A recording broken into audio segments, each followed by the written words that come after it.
วันนี้เราจะพาไปเที่ยวน้ำตกแม่แอบนะครับ ตอนนี้เราเดินมาถึงใกล้ๆน้ำตกแล้วนะครับ นี่เป็นห้วยแม่แอบนะครับ ก็จากถนนใหญ่เข้ามานี่ประมาณสัก2 กิโลนะครับ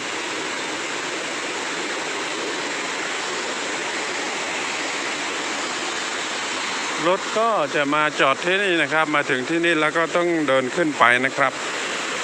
ตอนนี้เราก็เดินขึ้นไปนะครับ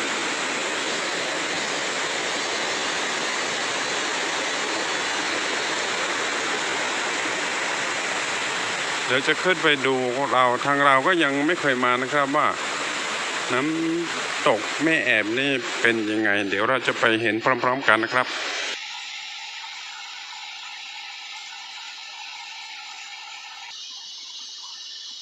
เดี๋ยวเราจะตามหลวงพี่ไปนะครับหลวงพี่ท่านพาเราไปนะครับตรงนี้เขาทำน่าจะเป็นอย่า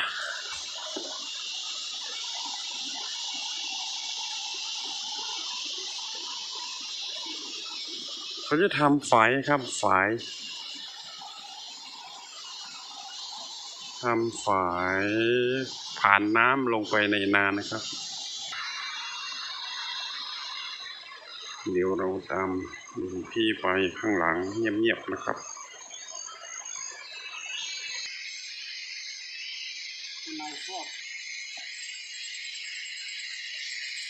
เข้าไป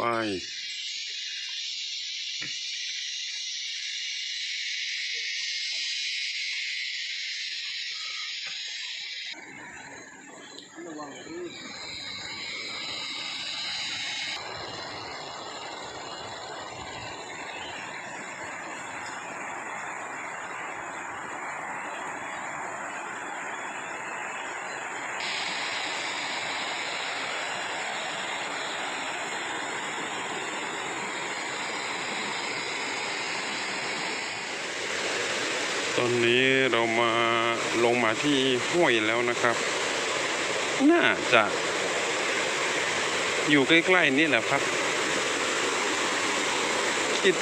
คาดว่าต้องเดินเลาะไป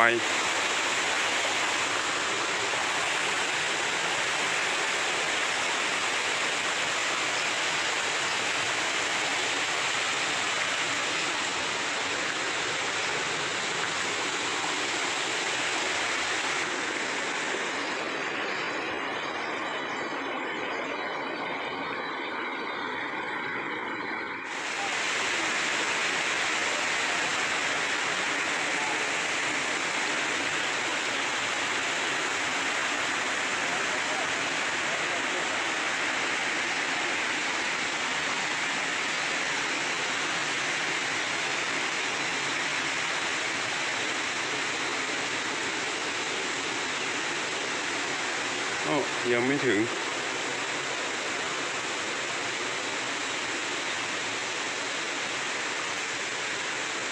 คิดว่าน่าจะใกล้แล้วนะครับ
ข้ามทางนี้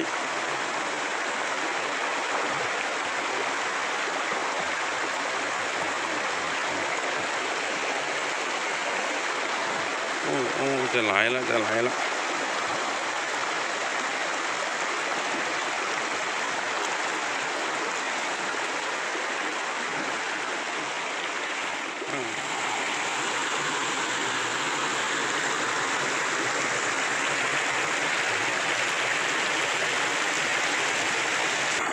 ข้ามได้ไหม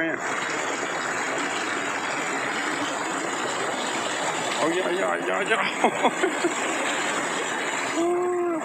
ผ่าน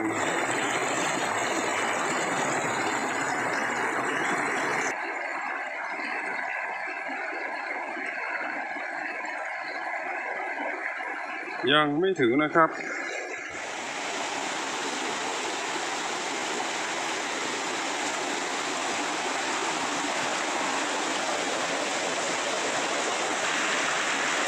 โอ้เข้ามาแล้วบริการของเราข้ามมาได้อย่างโชคโชน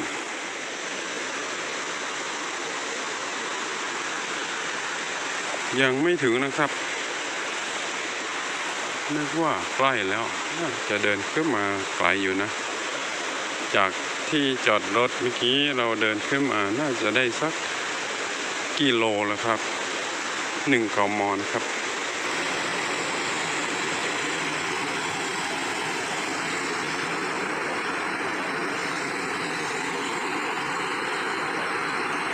เดี๋ยวเราก็เดินขึ้นตามห้วยนะครับบรรยากาศก็ดีอยู่นะครับ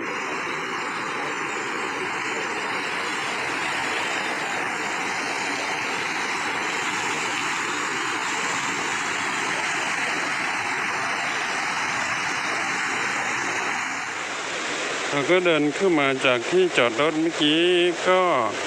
เดินขึ้นมาถึงที่นี้ก็เราสัก1 กิโลนะครับโอ้ในที่สุดเราก็มาถึงแล้วนะครับน้ำตกแม่แอบโอ้โหสูงเหมือนกันนะครับสูงมาก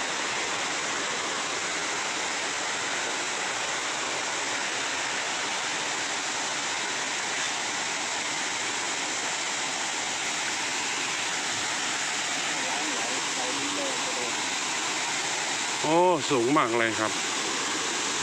ในที่สุดเราก็มาถึงสวยงามมากนะครับ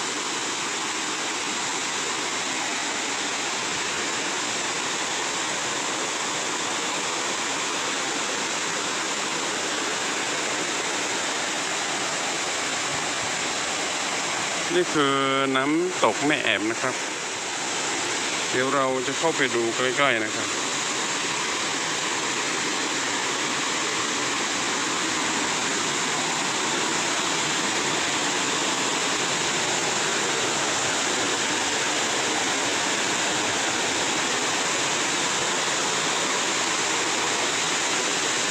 โอ้สูงมากเลยครับสวย